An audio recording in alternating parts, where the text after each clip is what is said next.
so as you can see, we have here, who is this class? Jago! Yes, we have here Jago with his Big bag! bag, yes. And inside this Jago's bag are scrawled words. And we're going to help him identify or know the meaning of these scrawled words by getting them one by one inside this bag and placing it on this big book that corresponds to the meaning of the picture. So, who wants to come and try? Mom! Yes, Leia.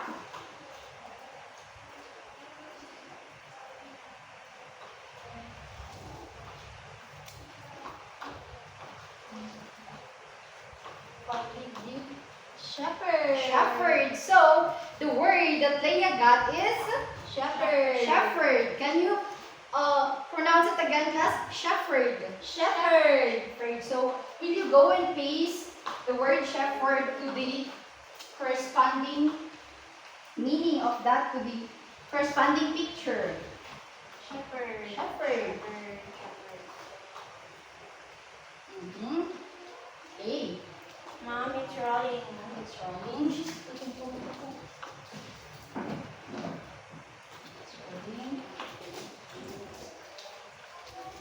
Done, Mom. We're done. Okay, thank you, Leia. Now let's see if what is the meaning of the word shepherd. So, shepherd is someone who takes care of a sheep. Will you read it all together, class? Someone who takes care of sheep. Yes. So when we say shepherd, it is someone who takes care of a sheep. Now let's continue. Who wants to come and pick from the Jago's big bag? Mom. Yes, Jesslyn.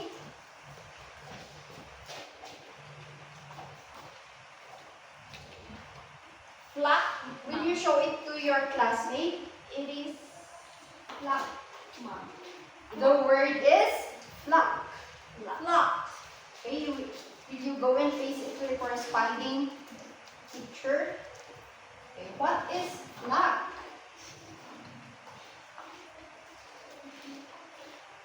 Okay. Sit. Okay, thank you, Justine. So let's see if she is correct.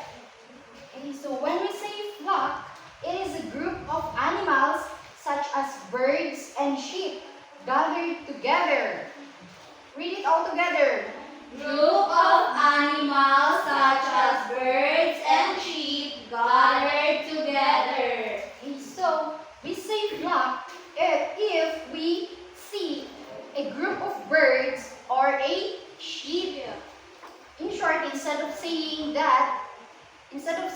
a group of birds and sheep, we can just simply say a flock of sheep and a flock of birds. Very good. So, flock is a group of animals such as birds and sheep. Okay, next. Who wants to come and pick? Let's say again.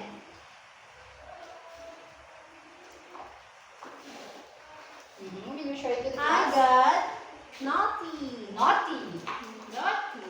Okay, will you go and paste it to the picture corresponds to the meaning? Okay, so now let's check if she is correct. Okay, so naughty means Behaving badly. will you say naughty? Naughty. Naughty. So when we say naughty, it means Behaving badly like Jesslyn, Mom. No, I'm not. why did you say that Jesslyn is naughty? Mom, she keeps on walking around. Okay. I will sit down.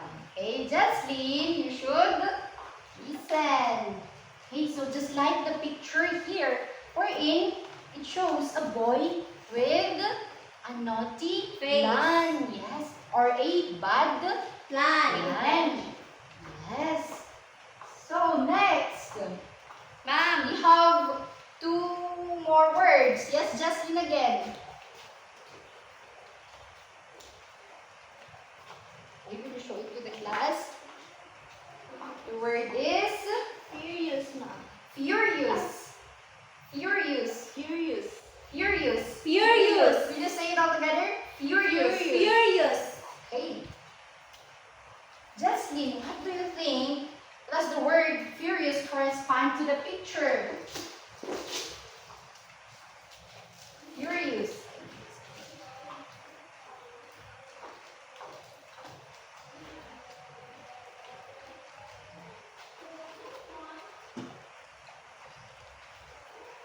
Okay, now let's check if Jocelyn is correct.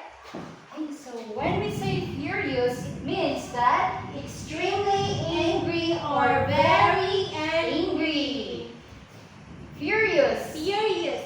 What is furious again? Extremely angry or very angry. Yes. Just like these three men in this picture, they were very Angry. Yes, their faces shows a Very very angry. action. So Very furious in short is Angry. Yes. Okay, now the last. Leia again.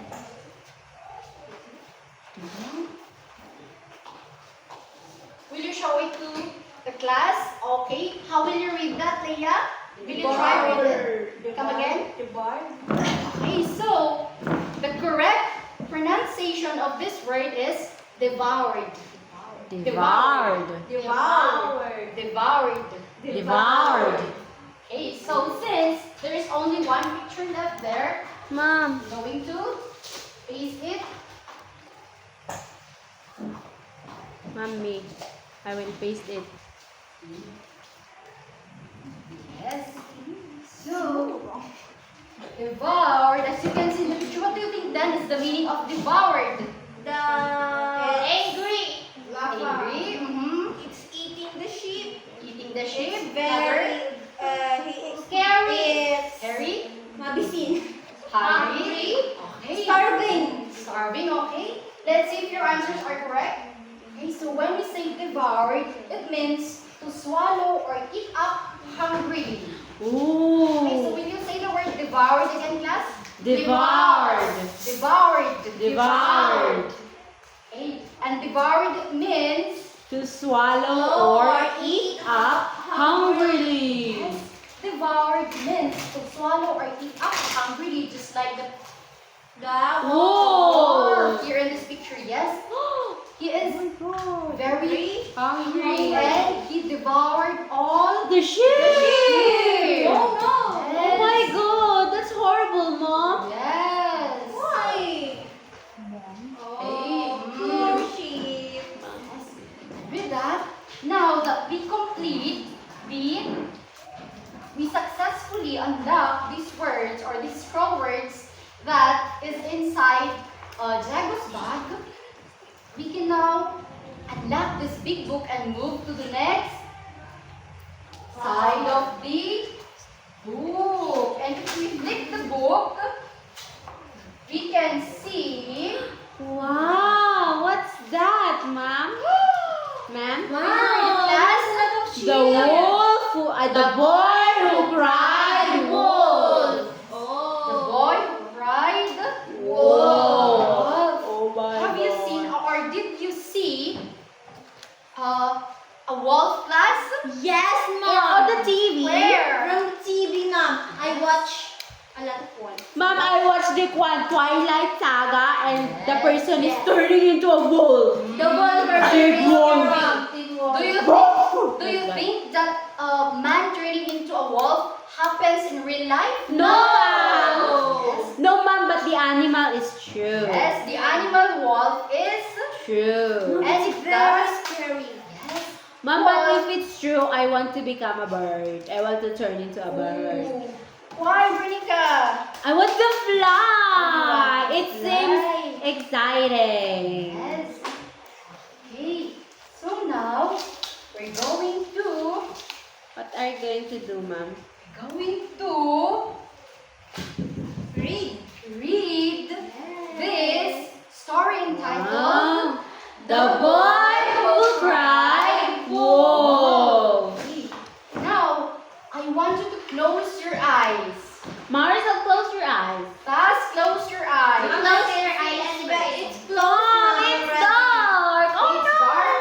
Yeah. Okay, now I want you to imagine yourself that you are in a wide field full of sheep. Wow. So fluffy. Are you there in the class? Yes, Mom. Okay, so close your eyes, just close your eyes and imagine that you are in a wide Field. field full of Sheep. Okay, here we go. Once upon a time, there was a young shepherd boy who had to look after a flock of sheep. One day, he felt bored and decided to play a trick on the villagers. So, he shouted and said that there was a wolf. And the villagers rushed out to help the boy. But when they got there was no wolf. The naughty boy laughed and said that he was just playing tricks on them. Oh no. Oh. It's a prank. Yes. A few days later, the shepherd boy played the trick again, asking for help. The villagers rushed out to help the boy, only to find out that they had been fooled again. This time, the villagers were very furious with the young boy. Not again. Yes. Then, here we go. Then, one day, a wolf went into the field and attacked all the sheep. The young boy is running and shouting, asking for help. But no one came to help. The villagers thought that he was just playing tricks again. The wolf devoured all the sheep. Oh no. You may now open your eyes. Poor sheep.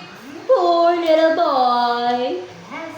And for you to clearly understand, or yes, the story, we will read it again. But this time, I will read it, then you will follow after me. Are we here? Yes, Ma'am. Okay. Once upon a time, there was a young shepherd boy who had to look after a flock of sheep. One day, he felt bored and decided to play a trick on the villagers. He shouted, saying that there was a wolf. The villagers rushed out to help the boy. But when they got there was no wolf. The naughty boy laughed and said that he was just playing tricks on them. Okay, now your turn to read.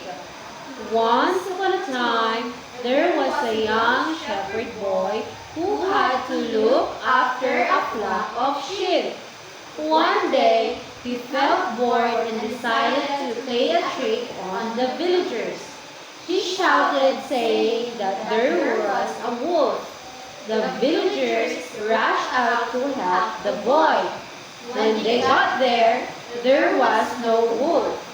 The naughty boy laughed and said that he was just playing tricks to them. Okay, so what is the boy's job in the first part of the story? Yes, He Rhea. was a shepherd looking after a flock of sheep. Yes, so the boy is A shepherd. boy, and his task is To look after a flock of sheep. yes. And because he felt bored, what did he do? He played a Yes. trick. What did I told you a while ago? You raise your hand. Yes, Maricel? The boy got bored and he called the villagers. Yes. He shouted saying that there was a wolf. Yes, because the boy is bored, he decided to play a trick on the villagers. So what happened next? Yes, Leah. He shouted saying that there was a wolf now. Yes, and what did the villagers do? The villagers rushed out to help the boy. Yes. And what happened when the villagers they see a wolf? No! The boys laughed. Mom. Yes. There was no wolf because he was just playing tricks. There was no Wolf. Next, a few days later, the shepherd boy played the trick again, asking for help. The villagers rushed out again to help the boy, only to find out that they had been fooled again. This time, the villagers were very furious with The boy. What happened the next day? Before that, it's your turn to read it first before I will ask questions. All together. A few days later, the shepherd boy played a trick again, asking for help. The villagers rushed to help the boy, only to find out that they had been fooled again. The villagers were very furious with the boy. What did the naughty boy did again the next day? He played the trick again, And what trick did he play again? asking for help, that there was a That there was a wolf. He played the trick again, asking for Help. Well, in fact, there is no Wolf. And what did the villagers do? They They- rushed to They the... were furious. yes. Yes. They rushed to help the boy, only to find out that there was no Wolf. They had been fooled again. Yes. Mom. The villagers rushed out to help the boy, but when they got there was no wolf. So the villagers got furious. They were very furious with The boy. because they had been Fooled fooled again. No. Now let's see what will happen next. Then one day a wolf went into the field and attacked all the sheep. The young boy is running and shouting, asking for help, but no one came to help. The villagers thought that he was just playing tricks again. So the wolf devoured all the sheep. Now your turn to read before I will ask questions. Then one day, a wolf went into the field and attacked all the sheep. The young boy is running and shouting, asking for help, but no one came to help. The villagers thought that he was just playing tricks again. The wolf devoured all the sheep. Oh, so So sad. what happened the next day? There was Yes, really a Maricel. wolf. The next day, a real wolf came and attacked all the sheep, ma'am. Yes. One day, a real wolf went into the field and attacked All the sheep. Oh no! And what did the boy do? She went running and shouting, asking for help. He went running and shouting, asking for help. And did the villagers go and help him? No, ma'am. Why? Because they thought he was just playing again. Yes. So no villagers came or went to help the boy because they thought that he was just Playing. again. No, and in the end, what happened to the sheep? All the sheep was devoured by the The wolf. Yes, all the sheep was devoured by the Wolf. Okay. Now, going back to the first or to the overall story, what is the boy's job again? He was a shepherd looking after a flock of sheep. Yes, his job is to look after a flock of Sheep. And because of boredomness, he decided to what? Play tricks on the villagers. Yes, and how many times did he play trick on the He villagers? played 2 times. Yes, Brinica? He played 2 tricks. Yeah. Yes, ma'am. Yes, he played Tricks twice. Yes, he played the same trick twice. Yes, he played a trick Twice. Yeah. Yes, ma'am. He played on the villagers that and said that there was a wolf. wolf. Yeah. And what happened the next day? The next day there was really a wolf and devoured all the sheep. Yes, Vinica. The following days, there was a real wolf went into the field and devoured All the sheep. Yes, ma'am. No. Yes, the wolf devoured all the sheep, and did the villagers go and help him? No. No. No. They didn't go. Yeah. Yes, in the end, no one believed the Boy. Yes, because they thought that he was just Playing tricks again. And okay, so upon reading this story, what did you learn? Ma'am. Yes, Marizal. Don't play tricks on other people. Yes. How about you? Yes, Vernica? Yes, and don't lie so that, yeah. They will believe you. Yes, so that they will believe you and help you.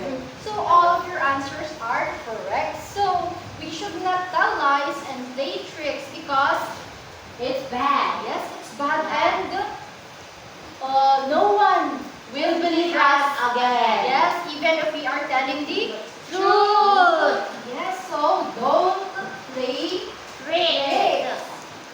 Okay, now let's go back again. Again, from the very start of the story. So, when we read this first paragraph of the story, what or how did the author describe the boy, the character of the boy? Yes, Marizal. Ma'am, the author described the boy as a shepherd who had to look after a flock of sheep. Yes, he described the boy as a shepherd boy. What else? Yes, Leah? A naughty boy, ma'am. Yes, very good, Leah. He described the boy as a naughty boy. So, why do you think did the author describe the boy as a naughty boy? Yes, Marizal? Because he played tricks. Yes. And the way how the author described the character or the boy in the story is what we call the class Tone. Yes, tone. So when we say tone, continue reading. Author's attitude towards the subject or the character is either positive or negative. Yes. When we say tone, it is the author's attitude towards the subject or the character he or she is trying to portray. So it's either it's either positive or negative. So going back to this, when the author describes the boy as a naughty boy, is it positive or negative? Ma'am. Yes, Justly. Negative, ma'am. Why is it negative? Because naughty is negative, ma'am. Negative word. Yes, it could be. Yes, Marizal? Ma'am, isn't it that it can also be positive because he described him as a shepherd boy? Yes, very good, Marizal. So the tone of this first paragraph is could be positive or a negative, but it is more on negative. Yes, because if we look at the full story, Yeah, he plays a lot of he played a lot of dirty tricks on the villagers, which is not good. Yeah. So the tone is the author's attitude or how he or she will describe the character in the story. So it's either Positive or negative. very good. It's either positive or Negative. Now,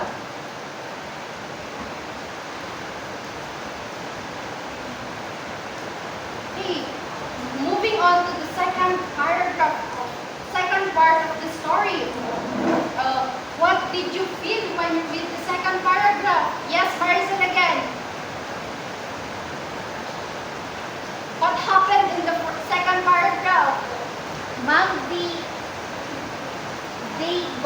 played a tricks again, and I feel angry at the boy.